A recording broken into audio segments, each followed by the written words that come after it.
오늘 주시는 하나님의 말씀은 시편 119편 57절부터 64절까지 말씀 보십니다. 할렐루야.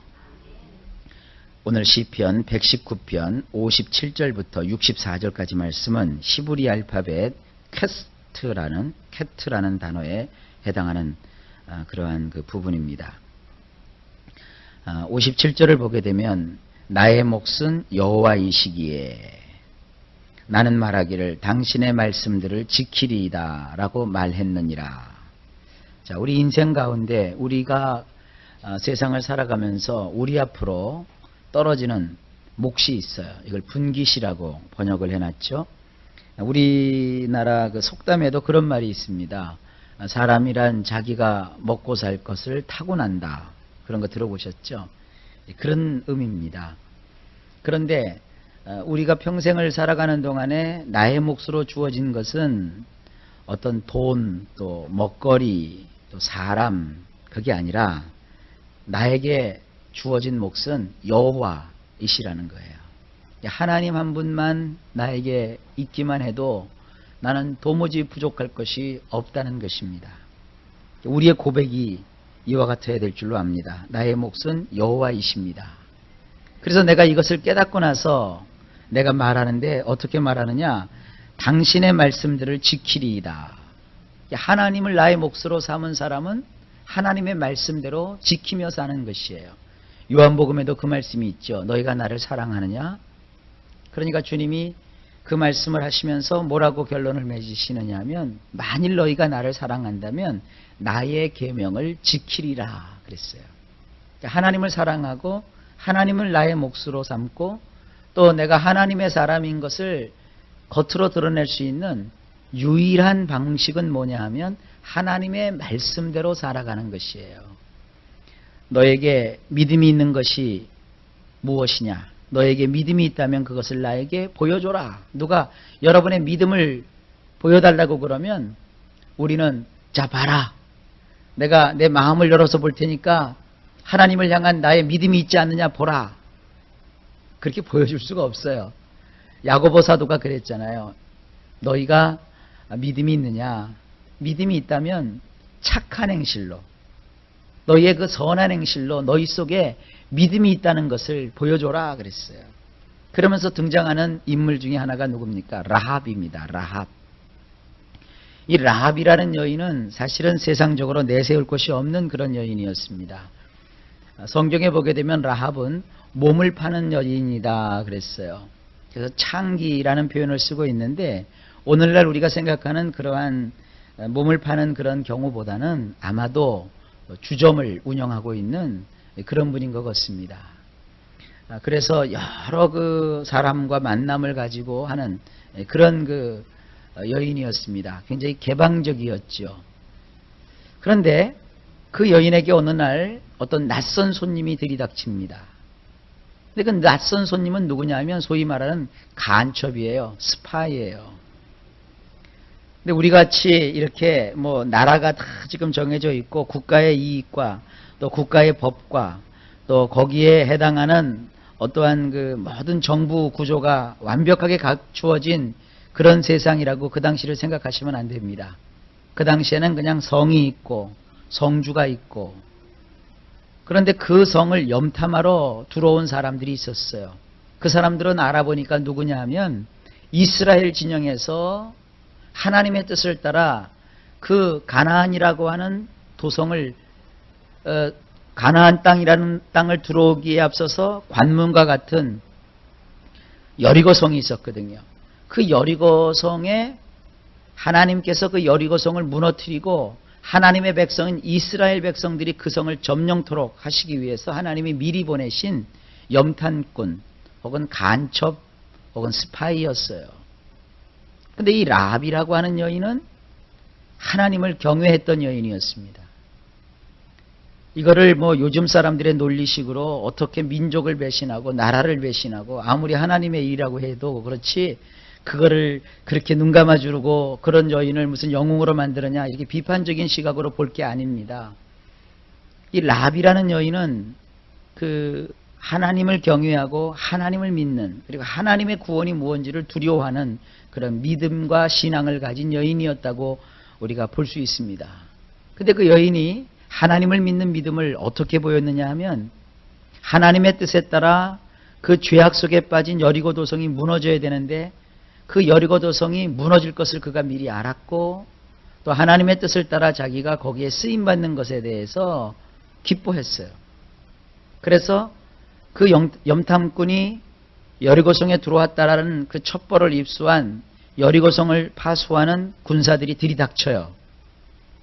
그랬더니 이 라합이 그 사람들을 3대 속으로 숨겨줘요. 그리고 나서는 그들의 목숨을 구해줍니다.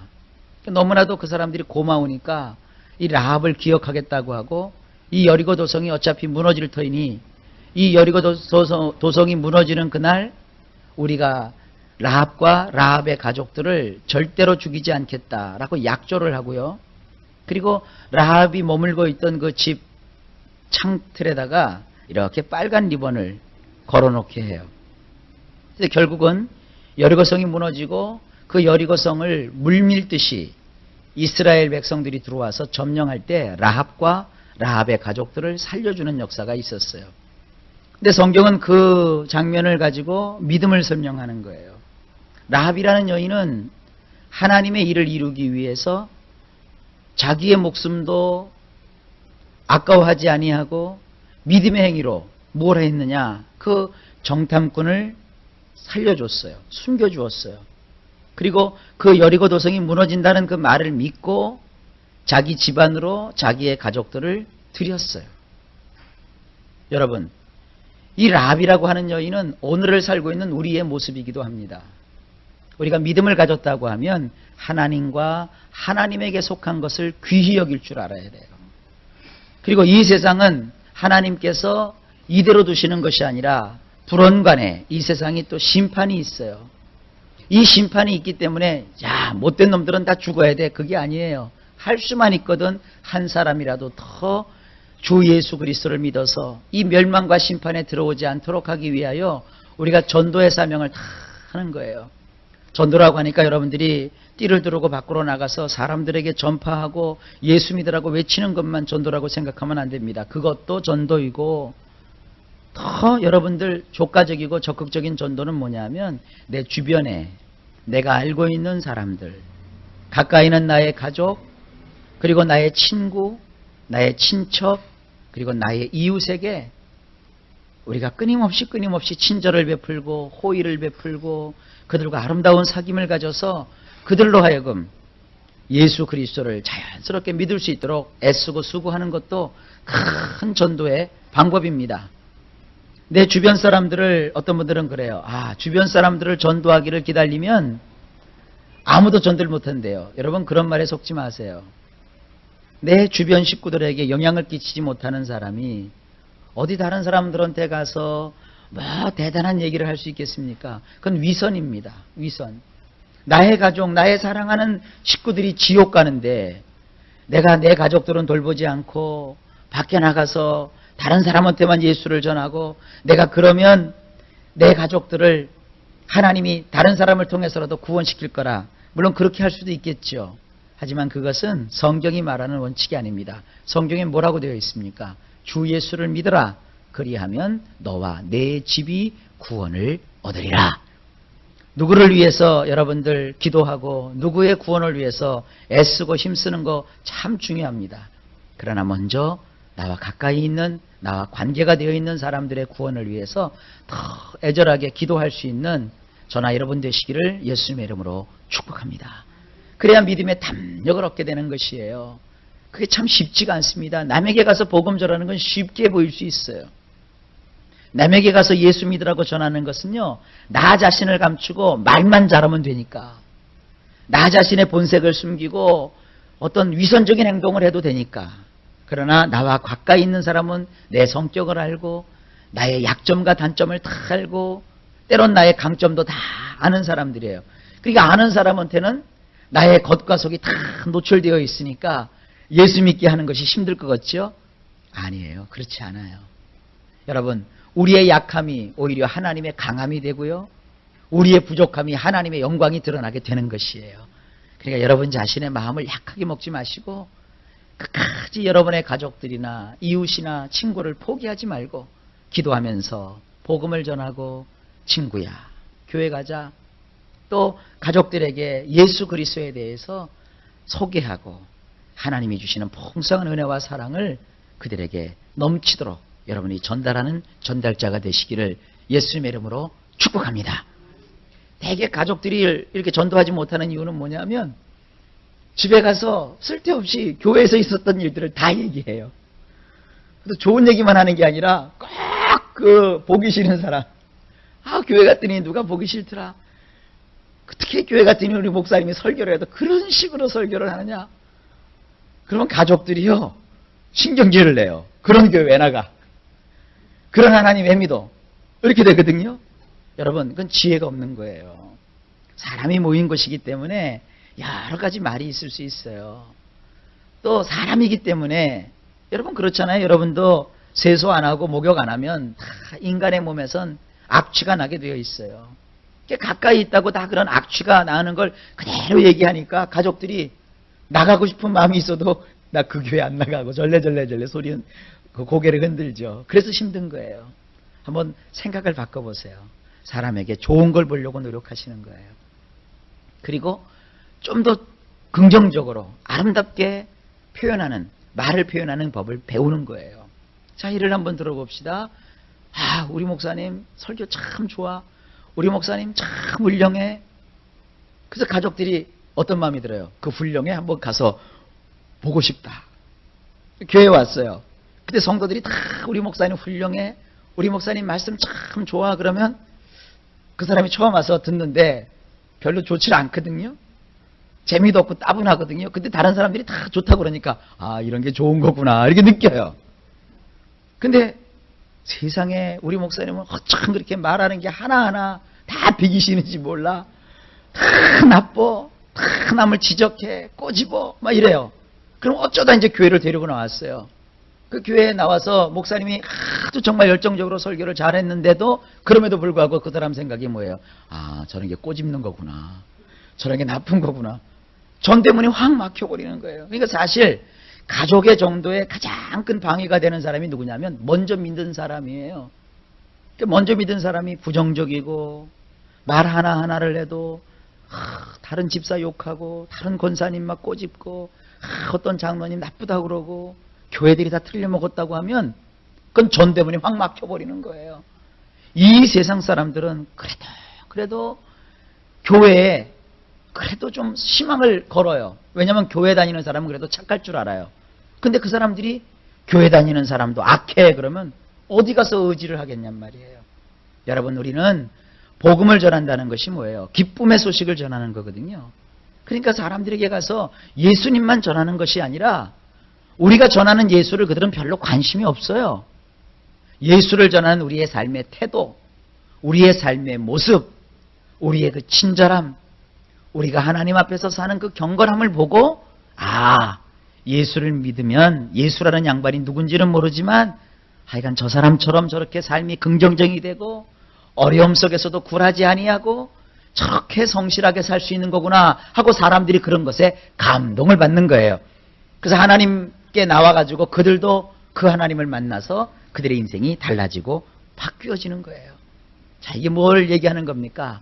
우리가 정말 하나님을 나의 몫으로 삼으셨다면 여러분 다른 거 없습니다. 하나님의 말씀대로 지키며 사는 거예요. 하나님이 용서하라고 그랬어요. 그러니까 나는 용서가 안 돼도 용서하도록 애쓰는 거예요. 하나님이 미워하지 말고 원수라도 내 자신을 내가 사랑하는 것처럼 사랑하라 그랬으니까 내가 그 말씀을 지키려고 몸부림을 치는 거예요. 하나님, 나는 사랑하고 싶은 마음이 조금도 없어요. 어떻게 저 사람을 내가 사랑할 수 있습니까? 저렇게 나에게 상처를 주고 나의 인생을 저렇게 무참히 짓밟는데 내가 어떻게 그 원수까지도 사랑할 수 있겠습니까? 그러다가 하나님 말씀이 딱 떠오르는 거예요. 그래도 사랑해야 되느니라. 하나님, 나에게는 그런 사랑하는 마음이 부족하니까 주님이 나에게 그 사랑하는 마음을 좀 주세요. 이게 성도예요. 그럼 어느 날 하나님께서는요, 나에게 사랑의 능력을 주세요. 이렇게 하나님 말씀을 지키려고 노력하면 하나님이 역사해 주시는 거예요. 그러니까 여러분 이런 말씀을 꼭 기억하시고 평생 하나님의 말씀 붙들고 살아가시길 예수님의 이름으로 축복합니다. 58절 나는 마음을 다하여 당신의 얼굴을 간절히 구하나니 당신이 말씀하신 대로 나를 불쌍히 여기옵소서. 하나님의 얼굴을 구하며 하나님의 뜻을 찾으면 하나님께서 나를 불쌍히 여겨주신다고 말씀에 기록해 놓으셨어요. 그 말씀대로 하나님이 나를 불쌍히 여겨주세요. 여러분 하나님이 우리를 불쌍히 여겨주시면 일은 다 해결돼요. 하나님이 우리를 불쌍히 여겨주시면 모든 상황은 다 정리가 돼요. 그래서 여러분들 혹시 위급한 기도 제목이 있거나 또 하나님 앞에 긴급하게 뭔가 받아야 될 응답이 있으면 이런 기도 해보세요. 하나님 나를 불쌍히 여겨주세요. 하나님 나를 참 불쌍히 여겨주세요. 이렇게 하나님 앞에 기도해보세요. 하나님이 여러분을 불쌍히 여기시면 만사 다 해결되는 거예요. 이게 하나님의 법입니다. 59절 나의 방식들을 헤아려 보고서 나의 두 발을 돌려 당신의 증거들로 향하였나이다. 인생을 살아가는 방법이에요. 내가 살아온 나의 방식을 내가 이렇게 헤아려 봤어요. 그리고 나서 결론이 뭐예요? 나의 두 발을 이제 그 방식대로 살지 않고 돌려서 하나님이 말씀하신 하나님의 증거들로 내가 발을 향하여 가겠다는 거예요. 그러니까 나의 방법을 버리고 하나님이 원하시는 방법으로 내가 삶을 살아가는 거예요. 옛날 얘기가 있잖아요. 집에 딱 밤중에 들어왔어요. 밤중에 들어와 보니까요. 거기에 자기 아내의 신발이 있고 웬 낯선 남자의 신발이 거기 같이 놓여 있는 거예요. 그러니까 이 사람 마음속에 막 화가 막 나는 거예요. 그래 부엌에 가서 칼을 갈았어요. 누군가 이건 죽이려고. 근데 마음속에 하나님의 말씀이 떠오르는 거예요. 섣부르게 행동하지 말아라. 사람이 지혜가 있어야 되느니라 하는 말씀이 떠오르는 거예요. 다시 갔어요. 갔더니 여전히 자기 아내의 신발이 있고 옆에 낯선 남자의 신발이 있는 거예요. 부하가 치밀어요. 다시 가서 칼을 갈았어요. 자꾸 또 하나님 말씀이 들리는 거예요. 다시 한번 생각해 봐라. 이웃을 내 몸과 같이 사랑해야 되느니라. 칼을 가다 놓고 다시 갔어요. 아내의 신발이 있고 낯선 남자의 신발이 있는 거예요. 화가 막 났어요. 그리고 또 다시 가서 칼을 또 갈았어요. 그러니까 또 하나님이 말씀하시는 것이 생각이 나요. 다시 생각해라. 함부로 행동하지 말아라. 인내하라. 주님이 자꾸 그 말씀을 주시는 거예요. 그래서 자초지종이나 알아보겠다고 갈던 칼을 놓고 방에 들어가서 문을 확 열어보니까 아내가 하는 말이 여보 이제 왔어요? 그리고 그 남자가 하는 말이 그 아내의 여동생이 저기 매부죠? 매부가 되나? 동생의 누이의 남편을 뭐라고 불러야 돼? 그거 잘 모르겠어요. 매부? 형부. 아니, 형부 아니죠. 남동생의, 누이의 남동생의, 헷갈리네. 동서지간에. 어쨌든 문을 확 여니까 이 남자가 그러는 거예요. 형님! 이러는 거예요. 알고 보니까 자기 와이프의 동생이니까, 남동생이니까, 이게 동서지간이 되나요? 예? 뭐, 그래요, 하여간. 참, 우리말 어려워요. 그런데, 한동안 여러분, 우리가 사우디를 갔을 때 내가 있잖아요. 이 사람이 결혼하기 전에, 동생을, 자기 와이프의 남동생이 돈을 벌려고 군대를 제대하고 사우디를 갔던 거예요. 그러니까 연애하고 결혼할 때 그 동생을 사진으로만 봤지 얼굴로 못 봤어요. 근데 이제 사우디에서 일을 다 마치고 온 거예요. 와가지고 제일 먼저 자기 누이가 결혼을 했다고 그러니까 그게 매형이네요. 궁금해가지고 먼저 와서 인사를 하려고 왔던 거예요. 근데 매형이 그날따라 늦게 들어온 거예요. 밤늦게. 그래갖고 오노이가 앉아가지고 도란도란 얘기를 그렇게 다정하게 했던 거예요. 그러니까 그날 만약에 이 사람이 하나님 말씀을 어겼다면 칼 들고 들어가고 죽일 뻔했죠. 이게 극단적인 얘기인지 누가 꾸며낸 얘기인지 모르겠습니다만 있을 법한 얘기예요. 우리 인생에 그런 일이 참 많아요. 그냥 자기 성질에 못 이겨서 냅다 들여댔는데 나중에 알고 보니까 그게 아니었어요. 이 세상에 그런 일들이 얼마나 많은지 몰라요. 여러분 방식대로 인생을 살지 마세요. 내 방식대로, 내 경험대로, 내 판단대로 살아갔다가 큰일 날 일이 얼마나 많은지 몰라요. 그러니까 이 시편 기자가 그래요. 나의 방식들을 자세히 헤아려 보니 이것대로는 안 된다. 그래서 나의 두 발을 돌려서 당신의 증거들로 향하였나이다. 여러분 인생 속에 정말 어떤 일이 있더라도 여러분 마음대로 여러분 식으로 생각하지 마세요. 하나님의 뜻이 어디 있는지 구해서 그 하나님의 뜻대로 삶을 사는 그런 지혜로운 율법의 사람들이 되시기를 주의 이름으로 축원합니다. 60절 나는 당신의 계명들을 지키기 위해 서두를 것이며 머뭇머뭇거리지 않을 것입니다.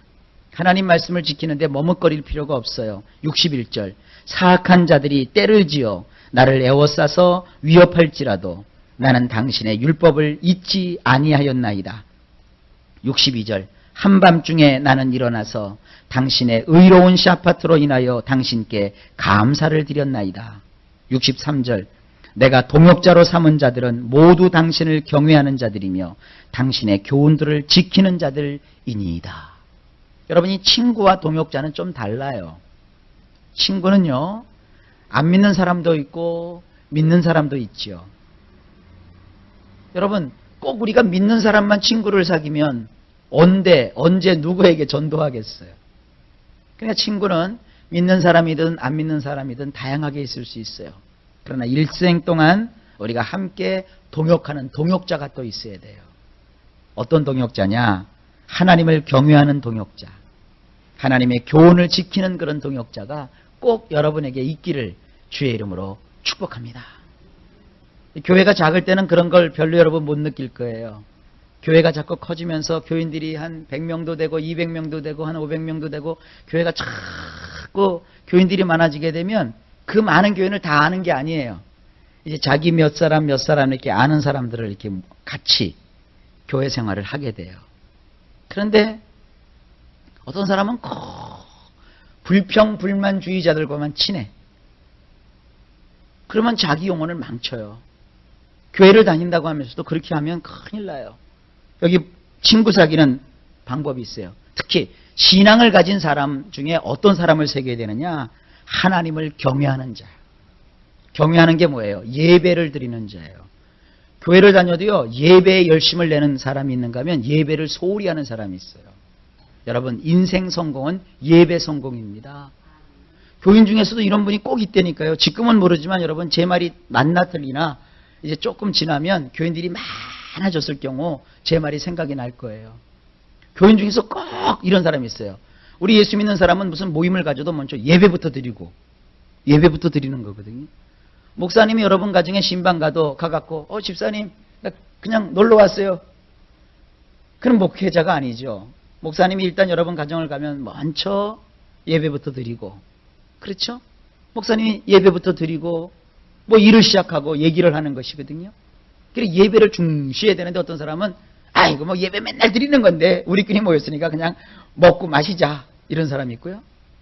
또 무슨 뭐 예배를 드리려고 하면 아이고 맨날 드리는 예배 또 드려 이러고 말이죠.